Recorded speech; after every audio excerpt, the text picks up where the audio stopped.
Hello everyone. आज चाहिँ हामी बिबिएस फोर्थ इयरको फाइनेन्सियल मार्केट एन्ड इन्स्टिट्युसन बुकबाट यसको एकदमै इक्जामको लागि एकदमै इम्पोर्टेन्ट टपिक फाइनेन्सियल इन्स्टिट्युसन र यसले प्रोभाइड गर्ने सर्भिसहरूको बारेमा हामी डिटेलमा बुझ्नेछौँ।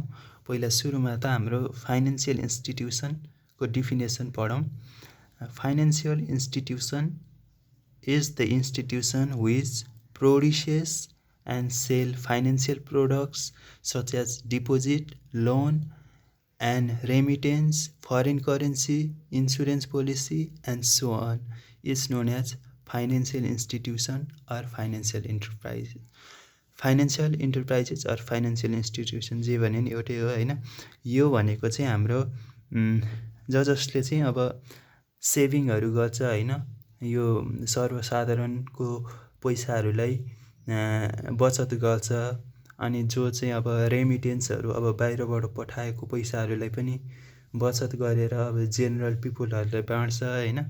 अनि जसले चाहिँ अब विदेशी मुद्राहरू पनि साटासाट गर्छ। अनि इन्सुरेन्स पोलिसीहरूमा पनि इन्सुरेन्स रिलेटेड फङ्सनहरूमा इन्भल्भ हुन्छ। त्यस्तोलाई चाहिँ हामीले फरेन फाइनेन्सियल इन्स्टिट्युसन भन्न सकिन्छ होइन।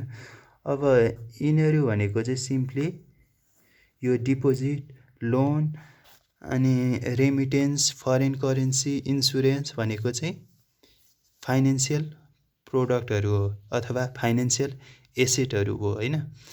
हो यस्तै प्रोडक्टहरूसित रिलेटेड जुन इन्स्टिट्युसनहरू छ होइन, जुन इन्स्टिट्युसन चाहिँ डिपोजिटसित रिलेटेड छ, जसले चाहिँ लोनहरू दिन्छ अरूलाई होइन, जसले चाहिँ अब रेमिटेन्सहरूलाई राख्छ अनि रेमिटेन्सहरू बाँड्छ, जसले चाहिँ अब पैसा साटासाट गर्छ, जो चाहिँ इन्सुरेन्ससँग रिलेटेड फङ्सनहरूमा छ, त्यस्तो सबैलाई हामीले फाइनेन्सियल इन्स्टिट्युसन भन्न सक्छौँ होइन।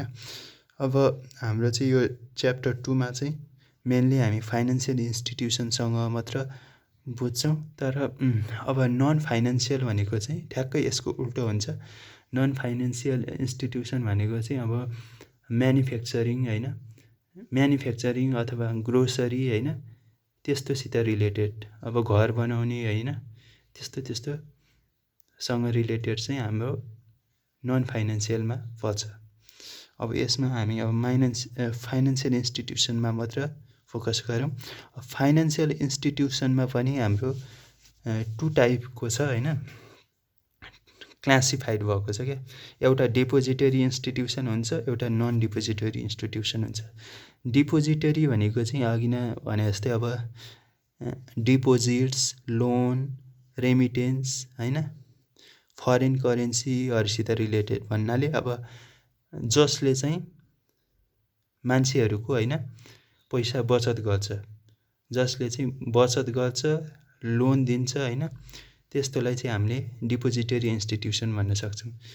जसले चाहिँ अब मैले अब क्लियरली भन्दाखेरि जसले मानिसहरूको पैसालाई चाहिँ बचत गर्ने काम गर्छ, त्यसलाई चाहिँ सिम्पली हामीले डिपोजिटरी इन्स्टिट्युसन भन्न सक्छौँ। डिपोजिटरी इन्स्टिट्युसनको इक्जाम्पलहरू चाहिँ ब्याङ्क हुन्छ, अब कोअपरेटिभहरू भयो, माइक्रो फाइनेन्स भयो, डेभलपमेन्ट ब्याङ्क भयो होइन। ABCD सँग related A class, B class, C class, D class. अब ए क्लास भनेको ब्याङ्क भयो, कमर्सियल ब्याङ्कहरू, अनि बी क्लास भनेको फाइनेन्सहरू भयो, सी क्लास भनेको होइन बीमा डेभलपमेन्ट ब्याङ्क भयो होइन, सीमा फाइनेन्स भयो, डीमा माइक्रो फाइनेन्स हो। यस्तो ऊहरू चाहिँ हाम्रो डिपोजिटरी इन्स्टिट्युसन भन्न सक्छौँ। अर सिम्पली जसले चाहिँ अरूको पैसा बचत गरिदिन्छ, त्यस्तोलाई डिपोजिटरी इन्स्टिट्युसन भन्छ। र फाइनेन्सियल इन्स्टिट्युसनको अर्को टाइप चाहिँ नन डिपोजिटरी इन्स्टिट्युसन हो है। यो भनेको चाहिँ अब डिफिनेसन ठ्याक्कै उल्टो हुन्छ, अपोजिट हुन्छ। The institution which does not accept deposit from general public is known as non depository institution. Non depository इन्स्टिट्युसनले चाहिँ जेनरल पब्लिकहरूको पैसा बचत गर्ने काममा चाहिँ गर्दैन होइन। यसको इक्जाम्पल चाहिँ हामीले इन्सुरेन्स भन्न सक्छौँ है। इन्सुरेन्सले चाहिँ सिम्पली मान्छेहरूको पैसा बचत गर्दैन होइन, त्यसले चाहिँ अब इन्सुरेन्स रिलेटेड फङ्सनहरू गर्छ होइन। अब इन्सुरेन्स भन्ने त सबैलाई थाहा नै होला होइन। अनि डिपोजिटरी अनि नन डिपोजिटरी टु टाइप्सको हुँदो रहेछ फाइनेन्सियल इन्स्टिट्युसन। अब यो त छोडिदिउँ होइन। अब यसको सर्भिसहरू, यसले प्रोभाइड गर्ने सर्भिसहरू चाहिँ के हुन जान्छ त होइन, यो पनि हेरौँ। यो अब डिफिनेसन ठ्याक्कै यस्तै बनाउनु पर्छ भन्ने छैन होइन, आफ्नै ओएले बनाउँदा नि हुन्छ। म ठ्याक्कै यसको कन्सेप्ट चाहिँ बुझाइदिन्छु, त्यो त यो माथिको पोइन्ट मात्र बुझे हुन्छ, अरू चाहिँ आफैले बनाउँदा नि हुन्छ है। नम्बर 1 फङ्सन भनेको चाहिँ यसको ट्रान्सफरिङ द फाइनेन्सियल एसेट्स होइन। ट्रान्सफरिङ द फाइनेन्सियल एसेट्स, यसको फाइनेन्सियल इन्स्टिट्युसनको फर्स्ट फङ्सन भनेको जब हामी जेनरल पब्लिकहरू अथवा हामीले ब्याङ्कमा लगेर पैसा बचत गर्छौँ, त्यो बचत गरेको पैसालाई ब्याङ्क अथवा फाइनेन्स अथवा कोअपरेटिभहरूले चाहिँ फाइनेन्सियल एसेटमा परिवर्तन गरिदिन्छ क्या। हाम्रो पैसालाई तिनीहरूले फाइनेन्सियल एसेटमा परिवर्तन गर्छ। फाइनेन्सियल एसेट भनेको जस्तै अब डिपोजिट भयो, अनि लोन भयो। हामीले बचत गरेको पैसा चाहिँ अब लोनमा दिन्छ कि होइन, अनि पैसा साटासाट गर्छ कि फरेन करेन्सी साटासाट गर्छ कि हो त्यस्तोमा परिवर्तन गरिदिन्छ क्या।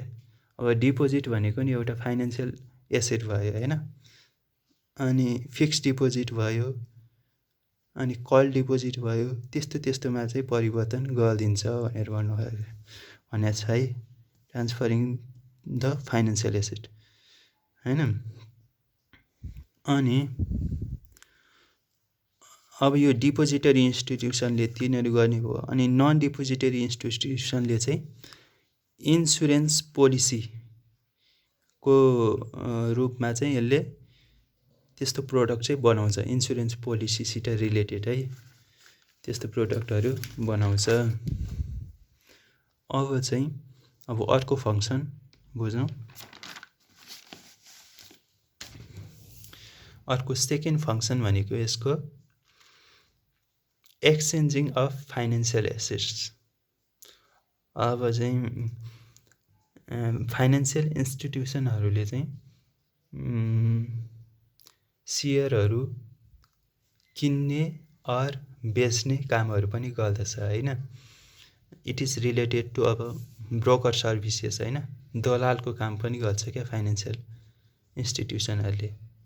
भन्नाले अब फाइनेन्सियल एसेट भनेको के भयो, सेयर पनि भयो, डिभेन्चर भयो, बोन्डहरू भयो, तिनीहरूलाई अब किनिदिने अनि किनेकोलाई फेरि बेच्ने, त्यस्तो पनि काम गर्छ। जस्तै हामीले अब सेयरहरू किन्न पर्यो भने हामीले ब्याङ्कको पैसाले सेयर किन्छौँ नि होइन, अनि त्यो फाइनेन्सियल एसेटमा परिवर्तन भयो, त्यसरी बुझ्न सकिन्छ। र अर्को फङ्सन भनेको चाहिँ अन्डर राइटिङ सर्भिसेस।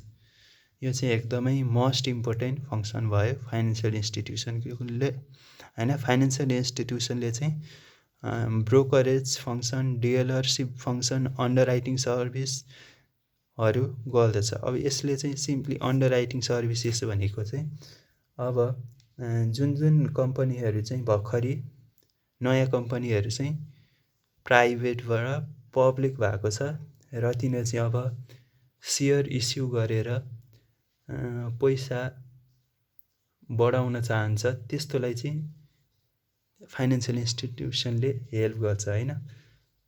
अनि हेल्प गरेर उसले चाहिँ पैसाहरू उठाउनलाई एकदम हेल्प गर्छ। अनि त्यहाँबाट उनीहरूको बिक्री नभएको सेयरलाई पनि उसले किनेर फेरि रिसेल गर्छ। यसलाई नै हामीले अन्डर राइटिङ सर्भिसेस भन्दछौँ। अब जस्तै इन्भेस्टमेन्ट ब्याङ्करहरूले के गर्छ भने अब नयाँ कम्पनीहरूले सेयर इस्यु गर्न त चाहन्छ तर उनीहरूलाई आइडिया हुँदैन होइन, कसरी इस्यु गर्ने, के हो प्रक्रिया उनीहरूलाई थाहा हुँदैन होइन। त्यो थाहा नहुने कम्पनीहरूको लागि उसले इन्भेस्टमेन्ट ब्याङ्करको रूपमा काम गर्छ। त्यसले के गर्छ भने त्यो नयाँ कम्पनीहरूबाट सबै भएको जति सेयर जति सबै किन्छ र त्यो किनेको सेयरलाई फेरि जेनरल पब्लिकहरूलाई आइपिओको माध्यमबाट बेचिदिन्छ। हो यस्तै फङ्सनहरूलाई अब अन्डर राइटिङ सर्भिसेस पनि भन्न सकिन्छ। र अब थर्ड फङ्सनमा जाउँ यो फाइनेन्सियल इन्स्टिट्युसनको। अब यो त एकदम कमन फङ्सन भएको इन्भेस्टमेन्ट एडभाइस होइन। अब सबै मान्छेहरूलाई इन्भेस्टमेन्टको बारेमा थाहा नहुनसक्छ होइन, अनि प्रोजेक्टहरूको बारेमा आइडिया, फाइनेन्सहरूको बारेमा थाहा नहुनसक्छ। अब त्यस्तो मान्छेहरूलाई अथवा कम्पनीहरूलाई यसले एडभाइसहरू पनि दिने, सल्लाह सुझावहरू दिने पनि काम गर्छ होइन। अनि फिफ्थ अब लास्ट फङ्सन भनेको फाइनेन्सियल इन्स्टिट्युसनको अब अरूको पैसाहरूलाई म्यानेज गर्ने काम गरिदिन्छ होइन। फाइनेन्सियल इन्स्टिट्युसनमा अब हाम्रो नन डिपोजिटरीमा के म्युचुअल फन्डहरू पऱ्यो, पेन्सन फन्ड, प्रोभिडेन्ट फन्डहरू पनि पऱ्यो होइन। यो चाहिँ नन डिपोजिटरीको टाइप हो। यिनीहरूले चाहिँ के गर्छ भन्दाखेरि जेनरल मान्छेहरूको पैसालाई यसले एकदमै राम्रो तरिकाले म्यानेज गर्छ होइन। म्यानेज गरेर मान्छेहरूलाई त्यसको बदलामा एकदम राम्रो रिटर्न दिन्छ होइन। अरूको पैसाहरूलाई यसले म्यानेज गर्ने काम पनि गर्दछ भनेर बुझ्न सकिन्छ। ल यति नै हो हाम्रो फाइनेन्सियल इन्स्टिट्युसनको डेफिनेसन र फङ्सन अर सर्भिसेसहरू। Thank you.